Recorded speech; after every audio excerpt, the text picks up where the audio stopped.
Good morning student, class 10 science chapter 9 session 4 third sessions तक अपन ने गोली दर्पण से परावर्तन के नियम और सिचुएशनल डायग्राम के ऊपर डिस्कशंस किया था और अपवर्तन को देखा था। आज अपन देखेंगे कि अपवर्तन के क्या क्या उदाहरण है। अपवर्तन किसे कहते हैं, तो अपन ने पढ़ा था कि जब प्रकाश की किरण एक माध्यम से दूसरे माध्यम में प्रवेश करती है तो दोनों माध्यम के पृथककारी तल पर वह अपने पथ से विचलित हो जाती है। इस घटना को अपवर्तन कहते हैं। और विचलन का कारण क्या होता है कि प्रकाश का वेग जो होता है वो अलग अलग माध्यम में अलग अलग होता है। अपवर्तन के अगर उदाहरण देखें तो सबसे फर्स्ट एग्जांपल है अग्रिम सूर्योदय और विलंबित सूर्यास्त। कि सूर्योदय के कुछ मिनट पहले अपने को सूर्योदय दिखाई देने लग जाता है और सूर्यास्त के कुछ मिनट 2 मिनट तक लगभग सूर्यास्त अपने को होने के बाद भी सूर्य अपने को दिखाई देता है, इसलिए इसको अग्रिम सूर्योदय और विलंबित सूर्यास्त कहा जाता है। इसलिए होता है कि जब क्षितिज वह क्षेत्र होता है जहां से अगर अपनी आंखों के हॉरिजॉन्टल अपन समांतर देखें तो वो बिंदु जो होता है वो हमारा क्षितिज बिंदु होता है। इसी प्रकार से पृथ्वी का भी क्षितिज बिंदु होता है। उस क्षितिज बिंदु पर सामान्यतः जब सूर्य की प्रकाश की किरणें निर्वात से होती हुई वायुमंडल की विभिन्न परतों से गुजरती है तो चूंकि हम ऊपर की ओर जाते हैं तो वायु का घनत्व जो होता है वो कम होता है, नीचे की आते आते घनत्व बढ़ता जाता है। वायुमंडल की विभिन्न परतों में माध्यम अलग हो जाता है। निर्वात में विरल माध्यम होता है और परतों में अगर अपन आते हैं तो सघनता बढ़ती जाती है। जब प्रकाश की किरण विरल माध्यम से सघन माध्यम में आती है या निर्वात से वायुमंडल में पृथ्वी के वायुमंडल में प्रवेश करती है तो माध्यम में अंतर के कारण वो अभिलंब की ओर झुक जाती है और अभिलंब की ओर झुकने से ही अपने को क्षितिज से पहले ही सूर्योदय जो है वो दिखाई देने लग जाता है। और सूर्यास्त में इसका जस्ट अपोजिट हो जाता है कि सूर्य के प्रकाश की किरणें सेम रीजन है, क्षितिज से ऊपर की ओर कुछ समय तक सूर्यास्त का जो प्रतिबिंब होता है, आभासी प्रतिबिंब, वो अपने को कुछ समय तक यानी कि 2 मिनट तक लगभग दिखाई देता है। जैसे जैसे अपन ऊंचाई पर जाते हैं हमारा क्षितिज बिंदु भी बढ़ता जाता है और अपने को सूर्यास्त या सूर्योदय अग्रिम और विलंबित रूप से दिखाई देने लगता है। तो वायुमंडल की विभिन्न परतों में घनत्व अंतर के कारण प्रकाश की किरण का अभिलंब की ओर झुकना या अभिलंब से दूर हटना, यहाँ पर झुकेगी तो पहले दिखेगा, यहाँ पर अभिलंब से दूर होगा, इसलिए अपने को 2 मिनट तक विलंबित रूप से भी सूर्योदय जो या सूर्यास्त जो होगा वो दिखाई देगा।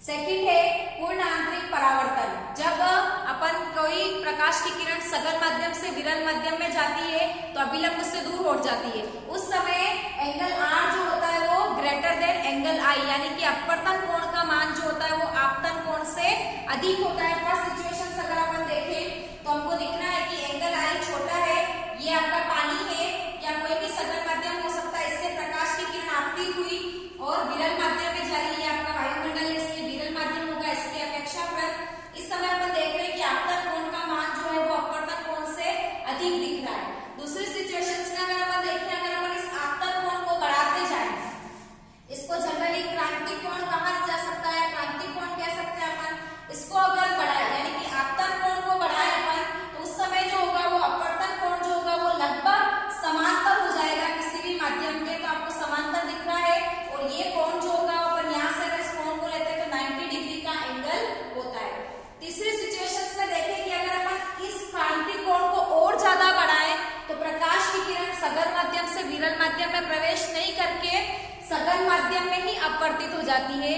इस घटना को पूर्ण आंतरिक परावर्तन कहा जाता है, यानी कि ऐसा परावर्तन जिसमें किसी एक माध्यम से पर आपतित किरण उसी माध्यम में परावर्तित या अपवर्तित हो जाती है। इस घटना को पूर्ण आंतरिक परावर्तन कहा जाता है। यहाँ पे एंगल I जो होता है वो एंगल R के बराबर होता है। तीसरा है आपका वर्ण विक्षेपण। वर्ण विक्षेपण होता है रंगों में विभक्तीकरण। इसका श्वेत प्रकाश की किरण का अपने संबंधित रंगों में विभक्त होना या बंटना। आपको पता है कि प्रकाश की किरण जो होती है वो अपने को श्वेत दिखाई देती है, परंतु सबसे पहले न्यूटन ने ये बताया था कि प्रकाश की किरण जो है वो 7 रंगों से मिलकर बनी होती है।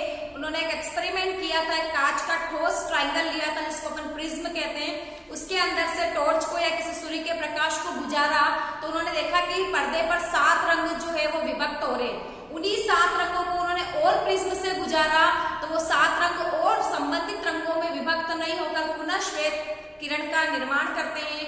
तो उन्होंने इस बात को सिद्ध किया कि श्वेत प्रकाश की किरण जो है वो 7 रंगों से मिलकर बनी होती है। निर्वात को छोड़कर लाल रंग जो होता है उसका वेग जो होता है वो सबसे अधिक होता है, इसलिए वो प्रकीर्णित कम होती है।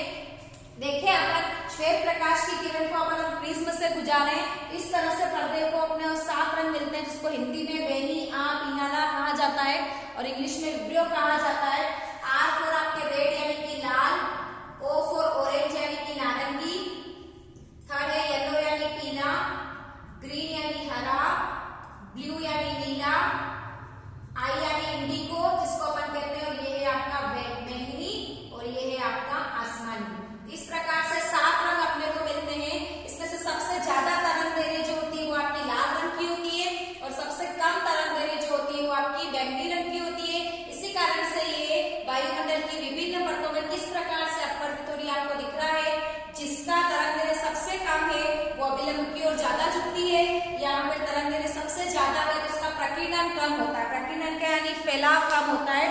तो क्वेश्चंस आपके रीजनेबल क्वेश्चंस भी इसके ऊपर आते हैं कि क्यों आकाश का रंग नीला दिखाई देता है, क्यों अंतरिक्ष यात्री को आकाश का रंग काला दिखता है, क्यों खतरे के निशान जो होते हैं वो लाल रंग के बनाए जाते हैं, ऐसे क्वेश्चंस आते हैं। तो मैंने आपको अभी बताया कि जिसकी तरंग दैर्घ्य सबसे ज्यादा होती है उसका प्रकीर्णन कम होता है। तो लाल रंग का तरंग दैर्घ्य सबसे ज्यादा होती है, इस कारण से फैलता कम है, प्रकीर्णित कम होता है और एक स्पॉट्स के रूप में अपने को दिखाई देता है। इस कारण से खतरे के निशान जो होते हैं वो लाल रंग के बनाए जाते हैं ताकि इंडिकेट होए, दूर से ही विजिबल होए, क्योंकि वो रंग फैलता कम है।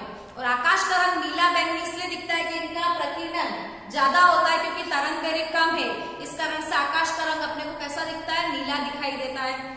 फिर अंतरिक्ष यात्री को आकाश का रंग काला दिखता है क्योंकि वहां पर किसी प्रकार का कोई माध्यम नहीं होता है, निर्वात होता है और निर्वात में प्रकाश की किरण का किसी प्रकार का कोई वर्ण विक्षेपण की घटना नहीं दिखाई देती है, इस कारण से आसमान जो होता है वो कैसा दिखता है, काला दिखता है। तो ये सिंबॉलिक क्वेश्चंस भी आपके रीजनेबल क्वेश्चंस भी इसी बात के ऊपर पूछे जाते हैं। इंद्रधनुष का निर्माण ये भी आपके अपवर्तन की वायुमंडल की विभिन्न परतों में अपवर्तन की घटना के कारण इंद्रधनुष बनता है और 7 रंगों में अपने को प्रकाश की किरण दिखाई देती है बैंड के रूप में। जब इन रंगों का अलग अलग रंगों का बैंड प्राप्त होता है तो उसको अपन स्पेक्ट्रम कहा जाता है। इन स्पेक्ट्रम के माध्यम से अलग अलग प्रकार के रंगों के तरंगों के आधार पर अलग अलग प्रकार के बैंड या बंच अपने को या पैकेट के रूप में अपने को कलर जो होते हैं वो प्राप्त होते हैं। नेक्स्ट सेशन अपन शुरू कर रहे हैं इसी चैप्टर का गोलीय लेंस। जिस प्रकार से अपन ने गोलीय दर्पण पढ़ा था उसी प्रकार से अपन आज लेंस के ऊपर डिस्कशंस करेंगे। दर्पण और लेंस में अंतर ये होता है कि दर्पण जो होता है उसका एक परत जो होती है वो किसी अपारदर्शी पदार्थ से लेपित होती है, जबकि लेंस जो होते हैं उसके दोनों में से कोई ना कोई एक पृष्ठ जो होता है वो वक्रित होना चाहिए। लेंस में दोनों पृष्ठ जो होते हैं वो भी परावर्तन अपवर्तन का काम कर सकते हैं। गोलीय दर्पण से प्रकाश की किरण का परावर्तन होता है, जबकि गोलीय लेंस से प्रकाश की किरण का अपवर्तन होता है। तो ऐसे पारदर्शक पदार्थ जिनका कम से कम एक पृष्ठ जो है वो वक्रित हो, वो बाहर की ओर भी वक्रित हो सकता है और अंदर की ओर भी वक्रित हो सकता है। लेंस जो होते हैं वो 2 प्रकार के होते हैं, अवतल लेंस और उत्तल लेंस। उत्तल लेंस जो होता है वो किनारों पर पतला और बीच में से मोटा। आप डायग्राम देख रहे हैं तो किनारों पर ये पतले हो रहे हैं और बीच में से अपने को मोटे दिखाई दे रहे हैं, ये आपका उत्तल लेंस होता है। ये किरणों को एक साथ अभिसरित करता है या पास पास में लाता है, इसलिए इसको अभिसारी लेंस भी कहा जाता है। जस्ट रिवर्सिबल टू अवतल दर्पण कह सकते हैं अपन कि अवतल दर्पण की जो प्रॉपर्टीज होती है वो उत्तल लेंस की होती है, कुछ समानताएं रखते हैं आपस में एक दूसरे से। उत्तल लेंस जो होते हैं वो 3 प्रकार के होते हैं। पहला आपका होता है उभयोत्तल, इसके दोनों पृष्ठ जो होते हैं वो बाहर की ओर वक्रित होते हैं। दूसरा है समतोलक, इसका एक पृष्ठ समांतर और एक पृष्ठ जो होता है वो उत्तल लेंस की भांति वक्रित होता है। और तीसरा जो है वो आपका इसका एक पृष्ठ अवतल लेंस के समान अंदर की ओर वक्रित और बाहरी पृष्ठ जो होता है वो उत्तल लेंस के समान होता है। इन दोनों लेंस की अपेक्षा इसकी फोकस दूरी जो होती है वो ज्यादा होती है। इसी प्रकार अवतल लेंस इसका उल्टा हो जाएगा, किनारों पर मोटा और बीच में से पतला लेंस जो होता है वो आपका अवतल लेंस होता है। ये भी 3 प्रकार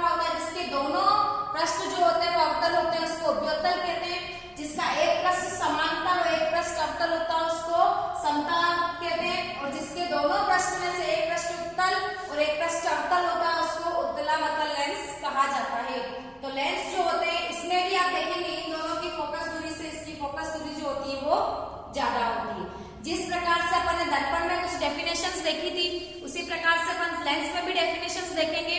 लेंस में सबसे मेन मुख्य बात ये होती है कि लेंस जो है वो दो गोलों के कटे हुए भाग माने जाते हैं, इसलिए प्रत्येक लेंस जो होगा उसकी फोकस दूरी भी दो होगी, वक्रता केंद्र भी दो होगा, त्रिज्याएं भी दो होगी।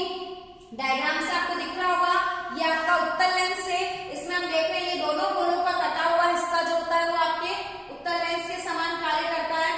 प्रथम गोला बाईं तरफ हमेशा फर्स्ट नंबर डाला जाता है, दाईं तरफ हमेशा सेकंड नंबर डाला जाता है। तो ये आपका वक्रता केंद्र C1 और ये आपका वक्रता केंद्र C2। डेफिनेशंस क्या हो जाएगी, लेंस को जिन गोले का कटा हुआ भाग माना जाता है उन दोनों गोले के केंद्र जो है वो क्या कहलाते हैं, वक्रता केंद्र कहलाते हैं। वक्रता केंद्र से गोले के परिधि की दूरी वक्रता त्रिज्या कहलाएगी, ये आपकी R1, ये आपकी R2। इसी प्रकार अवतल लेंस में भी आप देख रहे हैं C1 प्रथम गोले का वक्रता केंद्र, C2 दूसरे गोले का वक्रता केंद्र, this one R1, this is R2। Second अपन देख रहे हैं वक्रता त्रिज्या, अपन ने देखा मुख्य अक्ष, जिन गोले के कटे हुए भाग का वक्रता केंद्र अपन ने माना है C1 और C2, C1 और C2 को मिलाने वाली समांतर रेखा, सरल रेखा जो होती है वो आपकी मुख्य अक्ष कहलाती है। प्रकाशिक केंद्र O, ऑप्टिकल बिंदु जिसको कहा जाता है, किसी भी लेंस के मुख्य अक्ष से गुजरता हुआ मध्य का वह बिंदु जहां पर कोई भी किरण अगर आपतित होती है तो वो अपवर्तन के पश्चात सीधी चली जाती है, ऐसा बिंदु जो है वो आपका क्या कहलाता है, प्रकाशिक केंद्र O कहलाता है।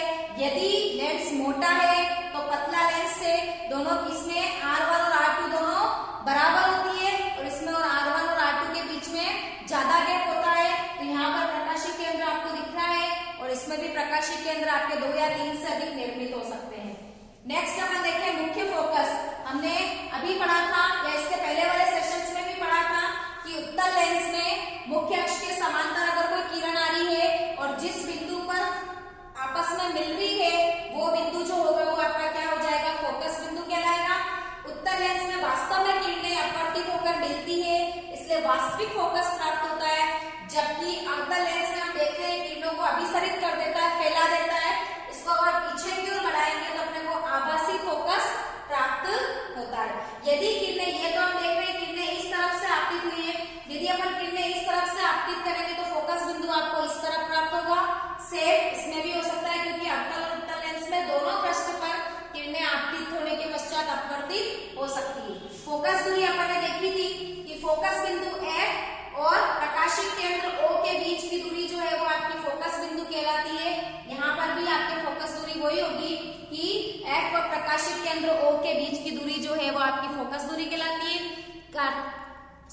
कार्तिकेय चिन्ह परिपाटी दर्पण के समान ही होती है, जहां पर अपन दर्पण के सभी दूरियां जो है वो दर्पण के ध्रुव P से सभी दूरियों को मेजर करते हैं, वहीं पर लेंस में सभी दूरियों का मेजर जो होता है वो प्रकाशिक केंद्र O से किया जाता है। तो इस सेशंस में अपन ने देखा कि अपवर्तन के क्या क्या उदाहरण है, गोली लेंस, उनके प्रकार और किस प्रकार से उनकी डेफिनेशंस देखी अपन ने विथ डायग्राम।